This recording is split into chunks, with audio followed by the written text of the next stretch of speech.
To my channel Debjani ঠাম্মি গল্প বলির আসরে। আজ চলো বৃষ্টির দিনে তোমাদের সাথে একটু ভয়ের গল্প শেয়ার করি। সোমনাথ মুখোপাধ্যায় সেই ভয়ঙ্কর রাত। মার্চ মাস হলো ইয়ার এন্ডিং। এই সময় সব কোম্পানিগুলো চায় যে তাদের তাদের যে টার্গেট সেটা রিচ করতে।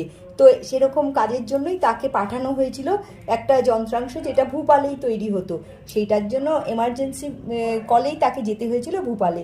তো যথারীতি আর 1984 সাল গিয়ে তেমন কোনো ভালো হোটেল পাইনি। যেই হোটেলটা পেলো খুবই স্যাঁতস্যাঁতে আর একটু কিরম পুরনো। তো থেকে গেল, কারণ রাতও হয়ে গেছিলো আর তাছাড়া কাজটা সেরেই পরের দিন ফিরে আসবে। রিসেপশনে একটা ছেলে বসেছিল। তো সে যখন চাবি দিল, চাবি নিয়ে গিয়ে ঘরটা খুললো, কিছু পেপার পত্রিকা নিয়ে গেছিলো, সেগুলো পড়তে থাকলো। কিছুক্ষণ পর দেখলো জানলার দিকে তাকিয়ে জানলাটা খোলা, কিন্তু ভাবলো ঢোকার পর তো মনে হয়েছিল জানলাটা বন্ধ ছিল। যাই হোক, ভাবলো মনের ভুল। তারপরে সে যে খাবার দিতে আসলো তাকে দেখে খুব একটা মানে কিরম একটা আনইজি ফিল করলো। একটা চোখে ব্যান্ডেজ বাঁধা, সারা গায়ে চাদর জড়ানো। তো যাই হোক, খুবই জার্নি করে খুবই ক্লান্ত ছিলেন সোমনাথবাবু। তাড়াতাড়ি করে খেয়ে দিয়ে ফ্রেশ হয়ে শুয়ে পড়লেন, আর শোয়ার আগে একটা সিগারেট ধরিয়ে নিলেন।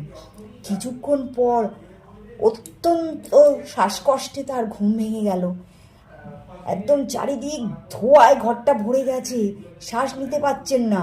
তাড়াতাড়ি করে তার মাথায় বুদ্ধি খেললো, জগের জল নিয়ে ছিটালো। তখন সে বুঝতে পারলো সেই সিগারেট খেতে খেতে ঘুমিয়ে পড়েছিল, সেই সিগারেট তোষকে আগুন লেগে গেছে। তাড়াতাড়ি করে দরজা খুলে নিচে নামলো, ছেলেটিকে বলল, রিসেপশনে এসে টিম আলো জ্বলছিল, ছেলেটিকে পেয়েছিল। ছেলেটিকে বলল, ছেলেটি তখন চুপ করে মাথা নিচু করে আছে। পরের দিন তখন সকাল হয়ে এসেছিল। যখন সকালবেলা সে বেরিয়ে আসলো, ছেলেটি জানালো ভূপালের 1984 সালের 2 ও 3 ডিসেম্বর ইউনিয়ন কার্বাইডের সেই বিখ্যাত গ্যাস দুর্ঘটনায় মারা গেছিল মিথাইল অ্যাসোসায়ানেট গ্যাস ছড়িয়ে পড়ায়। অসংখ্য মানুষ শ্বাসকষ্টে মারা যায়, তীব্র শ্বাসকষ্ট।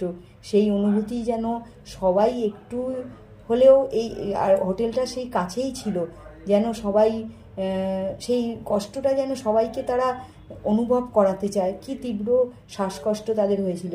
কিন্তু লেখকের মনে হয়েছিল এটা পুরোই কাকতালীয়। আগুনটা লেগেছিল, ধোয়া হয়েছিল তো তার সিগারেট থেকে। যাই হোক, গল্পটি তোমাদের ভালো লাগে লাইক, কমেন্ট আর শেয়ার করে দিও, আর চ্যানেলটিকে সাবস্ক্রাইব করে দিও।